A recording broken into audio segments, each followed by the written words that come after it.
Hi hello friends, എല്ലാ കൂട്ടുകാർക്കും പുതിയൊരു റിവ്യൂയിലേക്ക് സ്വാഗതം. അങ്ങനെ ഡോക്ടർ പറയുന്നുണ്ട് ഇപ്പൊ അശോകന്റെ നില കുറച്ചൊരു ഗുരുതരാവസ്ഥയിൽ നിന്നൊന്ന് മെച്ചപ്പെട്ടിട്ടുണ്ട്.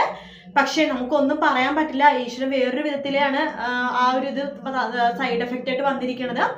സംസാരിക്കാൻ പറ്റാത്തൊരു അവസ്ഥയിലാണ്. അത് മാത്രമല്ല, പെട്ടെന്നൊന്നും എഴുന്നേറ്റ് നടക്കാൻ പറ്റില്ല എന്ന് പറയുന്നത്, വീൽ ചെയറിലായിരിക്കും എന്ന് പറയും. അത് കേൾക്കുന്ന ശ്രുതിയുടെ അമ്മക്കും ശ്രുതിക്കും ചേച്ചിക്കൊക്കെ വല്ലാത്ത വിഷമമാണ്. കാരണം അവർ കടബാധത്തിൽ മുങ്ങി നിൽക്കുവാണ്.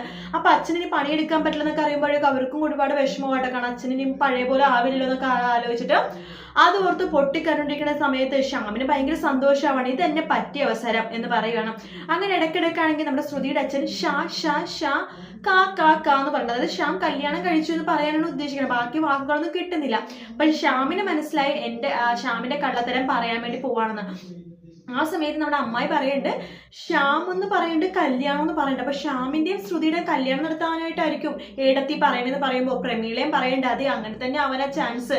അശോകേട്ടനെ ഏറ്റവും മക്കളിൽ രണ്ടുപേരിൽ ഏറ്റവും ഇഷ്ടം ശ്രുതിനെ തന്നെയാണ്. പ്രീതര വിവാഹം മുടങ്ങിയുണ്ട്, അവൾക്ക് പെട്ടെന്ന് തന്നെ ആലോചന വരും. പക്ഷെ ശ്രുതി പെട്ടെന്ന് എന്തായാലും അവളെ പാസ്റ്റും കാര്യങ്ങളൊക്കെ അറിയുമ്പോൾ പിന്നെ അവളുടെ ഒരു കുസൃതി സ്വഭാവമൊക്കെ പെട്ടെന്ന് ഒരാൾക്ക് ഇഷ്ടപ്പെട്ടെന്ന് പറയാൻ പറ്റില്ല. അപ്പൊ അതുകൊണ്ട് ശ്യാം ആണെങ്കിൽ കുറച്ചിട്ട് നല്ലതാണ്. ശ്യാമിനും ശ്രുതിനും ഇഷ്ടമാണല്ലോ.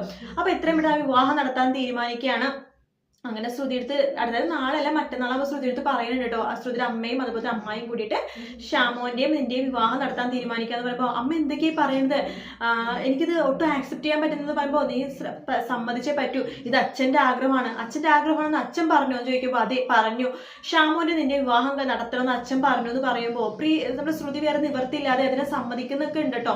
മൗന രീതിയിൽ അത് സമ്മതിക്കുന്നൊക്കെ ഉണ്ട്.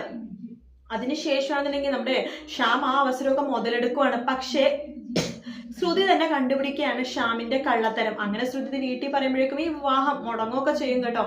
അതിനുശേഷം ഇവരായിട്ട് അഞ്ജലിയെടുത്ത് സത്യങ്ങളൊന്നും പറയണ്ടാന്ന് തീരുമാനിക്കും. കാരണം അഞ്ജലിക്ക് ആകെ വിഷമമാവും, അല്ലാണ്ട് പറയണ്ടാന്ന് തന്നെ അവർ തീരുമാനിക്കും. എന്തായാലും നല്ല സൂപ്പർ ഭാഗങ്ങളായിട്ട് ഇനി വരാൻ പോകുന്നത്. വീഡിയോ ഇഷ്ടപ്പെട്ടെങ്കിൽ ലൈക്ക് ചെയ്യുക, സബ്സ്ക്രൈബ് ചെയ്യുക, കമന്റ് ചെയ്യുക. മറ്റൊരു വീഡിയോ നാളെ രാവിലെ കാണാം. Good night, take care, bye bye.